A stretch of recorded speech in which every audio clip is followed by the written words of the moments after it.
As far as U.S. military actions, you have 140 targets that were struck.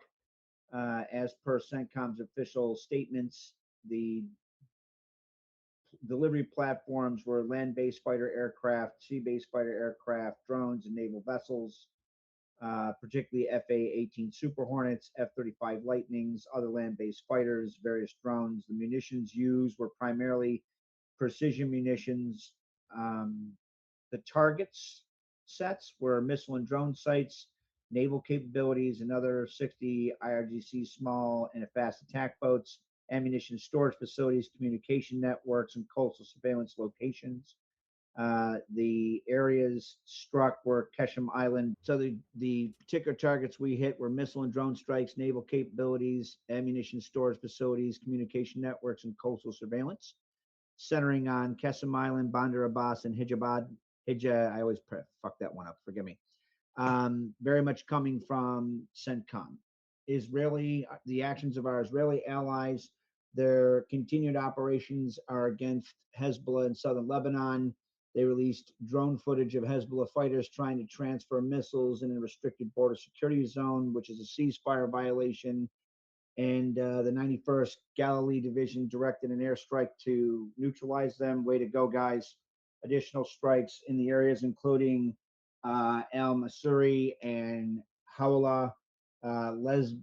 Lebanese reports of civilian wounds, and there's some civilian damage because of Hezbollah operating and hugging non-combatants. So it's pretty much ongoing low mid-level intensity artillery drones, airstrikes on infrastructure and terrorists. No large-scale upswing in the past 24 hours. Mullah regime remnant actions. IRGC Navy attacked a Cyprus flag container ship in the Strait of Hormuz. They tried to declare the strait closed until further notice. CENTCOM had something to say about that. Retaliation, drone and missile strikes, missile attacks claimed at or aimed at U.S. and as allied targets in Jordan, Kuwait, Oman, Qatar, and possibly some others. There's limited confirmed damage. The new supreme leader, Mushtaba, Mush had issued hardline messages saying that there's going to be maximum pressure, which is probably going to incentivize us to make sure to respond in a disproportionate amount of kind, in spirit of President Trump's statements. So, there's that. Hezbollah actions very much violations and activities of Hezbollah terrorists in southern Lebanon. That's what very much sparked the IDF activities. This shout goes out to Cat again, maintaining, kind of monitoring the activities of commercial shipping and aircraft in the region. So as it stands in the past 24 hours, commercial shipping has been severely restricted. Transits have dropped near zero. Only about 2 vessels recorded in July 12th as of when I did the assessment for the sit rep. One was Iranian flag, one was from Comoros. Civilian airline, there's ongoing disruptions from the broader conflict. Many carriers are maintaining suspensions, particularly probably because of what is going on. President Trump's statements very much again reiterated that the U.S. reaffirmed what CENTCOM said. The regime remnants were hit very hard last night. Insist that the Strait of Hormuz will remain open, and a sharp warning to the regime remnants. They will completely decimate and destroy Iran with 1,000 missiles locked and loaded, 1,000 more to follow if the regime acts on assassination threats against him. Given that the IRGC attempted to claim responsibility for the passing of Senator Graham, I think that might be further coming. One can only hope. As far as Israeli Prime Minister Benjamin Netanyahu and our allies, he's very much carried the consistent statement, which is the struggle is not ended, and has made it very clear that the Israeli Defense Forces should not wait for any orders to defend themselves if they see any violations or threats to Israel and or the said forces. Regime remnant statements, and I'll follow it up with just a quick overview.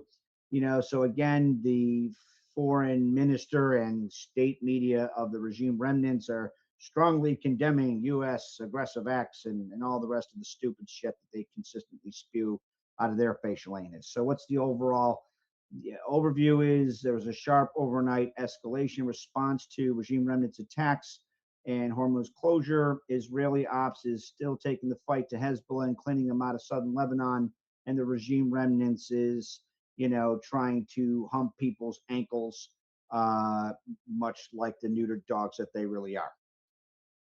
So that's pretty much in a nutshell. Hopefully, that gives you a basic overview of how to think about where things are going. And I'm going to dedicate that sit rep to the late Senator Graham. I miss you, man. I wanted to say this real quick. I know people are hurting, and given Senator Graham's often reach across the aisle, I'm going to paraphrase a Democrat president, the late JFK, with regards to people who pass away that are, good guys. Be not sad that they lived, rather be grateful that such men, or be not sad that they died, be grateful such men lived. Godspeed, Senator Graham, and rest easy, because we'll take the fight from here. Appreciate that very much. And, I'm going to say you didn't do a Trump impression. I'm guessing you're saving it for later. And I echo the sentiments of JFK on this. We have one response on this. Nets, go ahead and talk to us, please. I just wanted to thank Jeffrey for the sit rep. It was very informative. But I also wanted to ask whether he thinks that these actions, these recent U.S. actions in Iran, are just tit for tat for attacks on ships in the Persian Gulf, or are part of a plan for a wider campaign. Go ahead, Jeff. So, I mean, if I had any specific knowledge on any broader grand strategy, I obviously wouldn't say anything here. I can say just from what I observe in open intelligence sources is, given the nature, the scope, scale, intensity, and more specifically, the nature of the target sets that are being hit, it very much opens up a lot more options for the United States to pursue additional and or broader scope military operations against the regime remnants. And we'll just let you draw from that what you will. Very much Armin and Ali do a very good job, especially Ali. He's becoming one hell of a weapon, Armin. I tell you, I'm proud of that kid. And outlining and defining the target sets and what operationally they mean. Go ahead, Armin.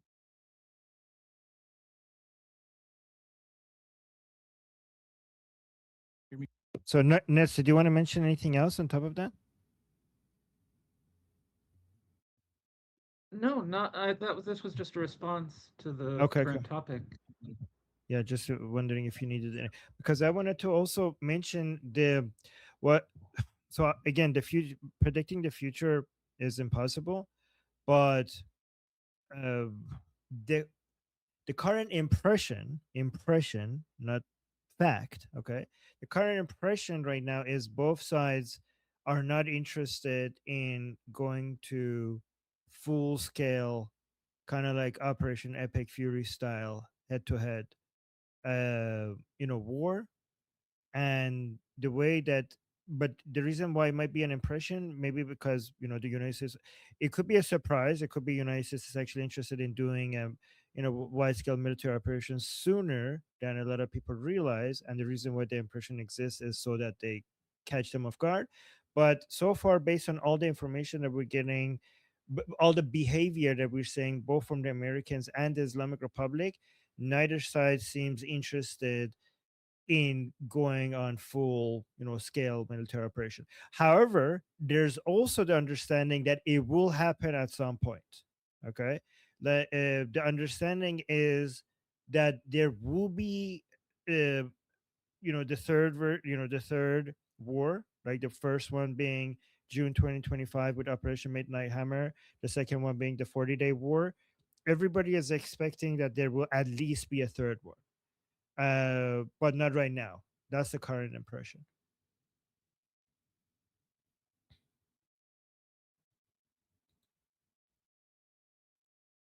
Yes. Oh, go ahead, Jeff.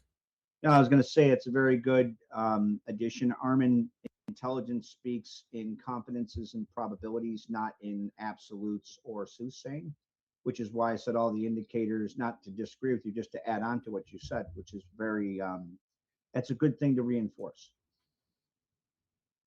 It very much, from all the indicators that I see, the scope, scale, intensity of the strikes that occurred last night, and the type of target sets that were hit leads me to believe that there is a good chance not only is this in response to the attacks, the context of that response is shaping operations to allow us to have any number of options, broader options, should we choose to do so.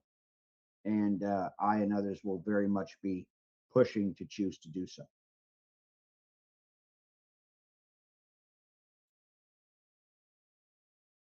What I was going to say, like just putting it down to the Walmart American, we just hit over 300 strikes. This thing isn't dying down; it's ramping up. They're escalating. We're escalating. It's gonna probably keep ramping up. We are expecting something big soon. That's how I would break it down as simply as possible. My name is Armin Navabi. I'm an Iranian political analyst with decades of experience fighting the Islamic regime inside and outside of Iran. Make sure you follow me for more, and also make sure you join our discussion group. I'm there almost every single day. Come talk to me there and the rest of the people there in our group calls. It's a great place to meet and talk to people who like talking about politics. The link is in the description and or in the bio. You could also get there by scanning the QR code on the screen. See you there.